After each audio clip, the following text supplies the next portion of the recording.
Гледах сутрешния блок. И аз. И нещата никак не ми харесват. Беше като урок учерен пиар.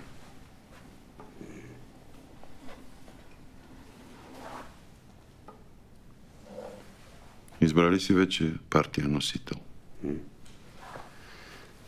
Не, сега не е по-важно как върви делото в съда.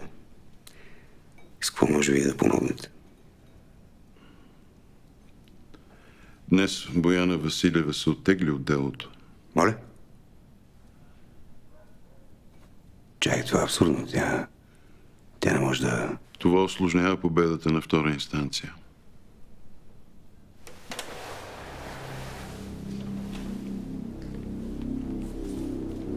Изобщо към този момент нещата изглеждат доста облачни.